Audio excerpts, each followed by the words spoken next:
টাইমিটৰ দৰ্শকসকলৰ বাবে এই মুহূৰ্তত লৈ আহিছোঁ এটা ডাঙৰ খবৰ। এতিয়া চকুৰে মনিব নোৱাৰা দূৰত্বলৈকে কেৱল খিলঞ্জীয়া জনতা আৰু খিলঞ্জীয়া জনতা। এতিয়া মুখ্যমন্ত্ৰীক ধন্যবাদ দিবলৈ ৰাজপথত হাজাৰ হাজাৰ খিলঞ্জীয়া জনতা, কিয়নো এতিয়া ৰাজ্যৰ প্ৰতিটো প্ৰান্তত যি উচ্ছেদ অভিযান চলিছে, এই উচ্ছেদ অভিযানৰ বাবে ৰাজ্যৰ মুখ্যমন্ত্ৰীক ধন্যবাদ জ্ঞাপন কৰিছে। আৰু আন এটা কথা ৰাজ্যৰ মুখ্যমন্ত্ৰীগৰাকীৰ দৃষ্টিগোচৰ কৰোৱাব বিচাৰিছে। এতিয়াও বহু চৰকাৰী ভূমিত, বহু বনাঞ্চলিক ভূমিত এতিয়া অবৈধ দখলকাৰীয়ে দখল কৰি আছে। নিজৰ ঘৰসমূহ তেওঁলোকে পাতিছে আৰু সেই ঘৰসমূহৰ ওপৰতো বুলডোজাৰ চলিব লাগে বুলি এক প্ৰকাৰ মন্তব্য প্ৰকাশ কৰিছে। ৰাজ্যজুৰি উচ্ছেদ বিচাৰি এতিয়া খিলঞ্জীয়াৰ গৰ্জন। যি সময়ত উচ্ছেদৰ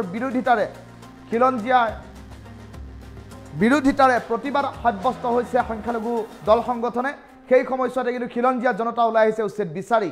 বেদখলকাৰীক উচ্ছেদ কৰিবই লাগিব। আৰু এতিয়ালৈকে ৰাজ্যৰ প্ৰান্তে প্ৰান্তে যি উচ্ছেদ চলিছে তাৰ বাবে মুখ্যমন্ত্ৰীক ধন্যবাদ। কিন্তু আৰু বহু বেদখলকাৰী ৰাজ্যৰ প্ৰান্তে প্ৰান্তে আছে। চৰকাৰী ভূমি, সংৰক্ষিত বনাঞ্চল, VGR PGR ভূমিত এতিয়াও বহু বেদখলকাৰী বহিয়ে আছে। সেইসকল বেদখলকাৰীক উচ্ছেদ কৰিব লাগে অতি শীঘ্ৰেই।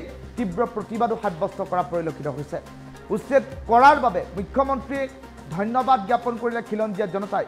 এই পৰ্যন্ত ধুবুৰী, চাপৰ, বিলাসীপাৰা, গোৱালপাৰা, লখিমপুৰৰ বিভিন্ন প্ৰান্তত যি উচ্ছেদ চলিল তাৰ বাবে এতিয়া মুখ্যমন্ত্ৰীক ধন্যবাদ দিছে।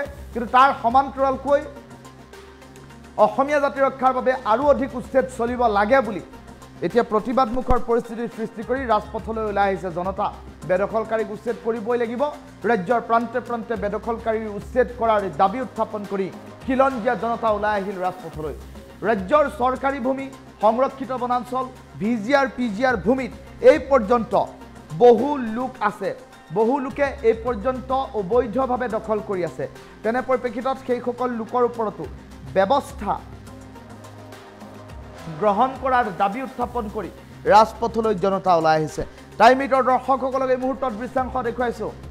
এই দৃশ্যাংশ দেখিলে সহজে অনুমান কৰিব পাৰিব চকুৰে মনিব নোৱাৰা দূৰত্বলৈকে কেৱল জনতা আৰু জনতা। এইসকল লোকে এটাই দাবী উত্থাপন কৰিছে যে অসমীয়া জাতি ৰক্ষাৰ বাবে উচ্ছেদ আৱশ্যম্ভাৱী আৰু অসমীয়া জাতি ৰক্ষাৰ বাবে উচ্ছেদ চলিবই লাগিব, এনেধৰণৰ কেতবোৰ কথা উল্লেখ কৰা পৰিলক্ষিত হৈছে। আৰু সমান্তৰালকৈ দেখিবলৈ পোৱা গৈছে এতিয়া এইসকল জনতাই দাবী উত্থাপন কৰিছে যে আৰু বহু প্ৰান্তত এতিয়াও চলি আছে উচ্ছেদ।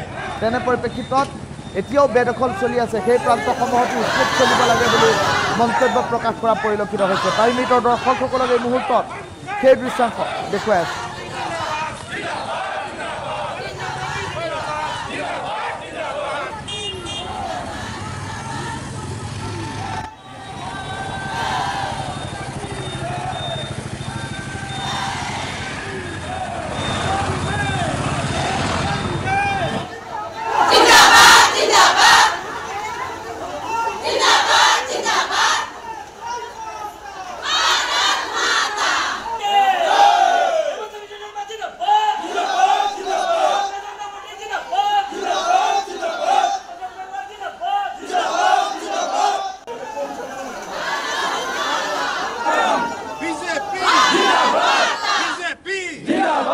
हिमंत विश्व शर्मा जिंदाबाद, श्रेष्ठ सीएम जिंदाबाद, हिमंत विश्व शर्मा जिंदाबाद, हिमंत विश्व शर्मा जिंदाबाद।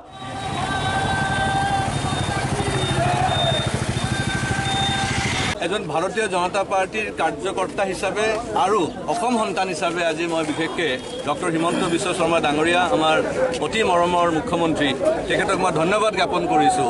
আৰু মই বিশেষকৈ এইকাৰণে ধন্যবাদ জ্ঞাপন কৰিছোঁ যে আপোনালোকে নিশ্চয় মনত কৰিব, যেতিয়া তেখেত প্ৰথম মুখ্যমন্ত্ৰী হ'ল তাৰ পিছতে আমাৰ লামডিং বনাঞ্চল লৈ মই তেখেতক এটা কমপ্লেইন দিছিলোঁ আৰু তেখেতে মোক কৈছিলে যে PIL কৰিবৰ কাৰণে গুৱাহাটী হাইকোৰ্টত। আৰু সেই মৰ্মে মই গুৱাহাটী হাইকোৰ্টত PIL কৰিছিলোঁ। PIL কৰাৰ পিছতে গুৱাহাটী হাইকোৰ্টে নিৰ্দেশনা দিছিলে যে লামডিং বনাঞ্চল উচ্ছেদ হ'ব লাগে। সেই সময়ত আমাৰ মুখ্যমন্ত্ৰী ডাঙৰীয়াই যদি মোক এই কামটো মোক নিদিলেহেঁতেন তেতিয়াতো আমি হাইকোৰ্টত নগ'লোহেঁতেন আৰু এইটো ৰায় আমি নাপালোহেঁতেন। সেইকাৰণে মই বিশেষকৈ মুখ্যমন্ত্ৰী ডাঙৰীয়াক ধন্যবাদ জ্ঞাপন কৰিছোঁ। আৰু তেখেতে ফৰেষ্ট ডিপাৰ্টমেণ্টক তেনেকুৱা নিৰ্দেশনা দিছিলে যে যি প্ৰকাৰে হোক গোটেই লামডিং বনাঞ্চল উচ্ছেদ হ'ব লাগে। আৰু সেই মৰ্মে আমি গম পাইছোঁ যে 5,500 6,000 মানে মানুহ তাৰ পৰা উচ্ছেদ হৈছিল আৰু আজি আমাৰ লামডিং বনাঞ্চল একদম ধুনীয়াকৈ আকৌ মানে আগতে হাতী আমি ৰাজপথত পাইছিলোঁ, এতিয়া হাতী জংগলৰ ভিতৰত আছে। আগতে মানুহ ভিতৰত আছিলে, বাংলাদেশী মুছলমানসকলে কব্জা কৰি আছিলে, হালদি খেতি কৰি আছিলে, কোটি কোটি টকা তেওঁলোকে ব্যৱসায় কৰি আছিলে আৰু সেই মাটিখিনি আমি উদ্ধাৰ কৰিব পাৰিলোঁ একমাত্ৰ আমাৰ ডক্টৰ হিমন্ত বিশ্ব শৰ্মা ডাঙৰীয়াৰ কাৰণে। গোটেই অসমত 1,15,000 বিঘা মাটি তেওঁ উদ্ধাৰ কৰিছে আৰু মই আজি এই কাৰ্যক্ৰমৰ মাধ্যমত মই আৰু কথাখিনি ক'ব বিচাৰিছোঁ যে এতিয়াও আমাৰ লাখ লাখ বিঘা মাটি আৰু উদ্ধাৰ কৰা বাকী আছে। আমাৰ অসমত যিমান বনাঞ্চল আছে, যিমান VGR আৰু PGR আছে, যিমান আমাৰ চৰকাৰী মাটি আছে, সেই চৰকাৰী মাটিৰ পৰা আমাৰ অবৈধ যি বাংলাদেশী মুছলমানসকল বসবাস কৰি আছে তেওঁলোকক আমাৰ উচ্ছেদ কৰিব লাগিব। আৰু মোৰ বিশ্বাস যে আমাৰ ডক্টৰ হিমন্ত বিশ্ব শৰ্মা ডাঙৰীয়া যেতিয়া আমাৰ মুখ্যমন্ত্ৰী আছে এইখিনি কাম সম্পূৰ্ণ হ'ব আৰু এই সম্পূৰ্ণ হ'লে অসমক বহুতে কৈছিলে যে অসম আমি আৰু বচাব নোৱাৰিম, কিন্তু আমি এটা নতুন দিশ পাইছোঁ। এই ডক্টৰ হিমন্ত বিশ্ব শৰ্মা ডাঙৰীয়াৰ কাৰণে আমি নতুন দিশা এটা আমি আহিছে আৰু মোৰ ধাৰণা যে অতি শীঘ্ৰে আমাৰ অসমৰ চৰকাৰী মাটি, বনাঞ্চল, VGR PGR চব আমি উচ্ছেদ কৰি আমি আমাৰ নিজৰ হাতত আনিব পাৰিম। এটা সময় আছিলে কংগ্ৰেছৰ সময়তে গুৱাহাটী হাইকোৰ্টৰ এটা নিৰ্দেশনা আছিল 2007 চনত যে 8,000 বিঘা মাটি, সত্ৰৰ 8,000 বিঘা মাটি চৰকাৰে উচ্ছেদ কৰিব লাগে বুলি। তেতিয়া তৰুণ গগৈ চৰকাৰ আছিলে, তেওঁলোকে একোই নকৰিলে। সেইকাৰণে বছৰৰ পিছত বছৰ আৰু এই যিটো পৰিকল্পনা বহুতে কৈছে যে এইটো লেণ্ড জিহাদ বুলি কয়, এই লেণ্ড জিহাদ আজিৰ নহয়, এই লেণ্ড জিহাদ আৰম্ভ হৈছে 1936ৰ পৰা আৰু চলি আছে আজিও। কিন্তু আমাৰ ডক্টৰ হিমন্ত বিশ্ব শৰ্মা মুখ্যমন্ত্ৰী হোৱাৰ পিছত ইয়াত উৎপাত এতিয়া আমি লাগাম লগাব পাৰিছোঁ আৰু মোৰ ধাৰণা যে এই লেণ্ড জিহাদ তেওঁলোকে কিন্তু পৰাজিত হ'ব।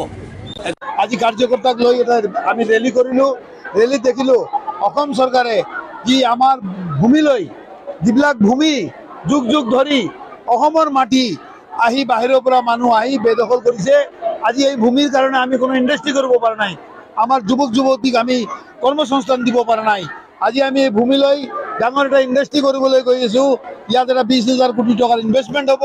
ইয়াত কিমান ল'ৰা ছোৱালীয়ে কাম পাব, ইমান এটা ভাল কাম যে চৰকাৰে কৰি আছে, তাৰে ধন্যবাদ সুযোগ প্ৰস্তাৱ ল'বৰ কাৰণে আজি আমি হাজাৰ হাজাৰ আমাৰ কাৰ্যকৰ্তাই উপস্থিতিত এইখিনি আমি দেখাব খোজোঁ যে আমি আমাৰ চৰকাৰক পূৰ্ণ সমৰ্থন কৰোঁ।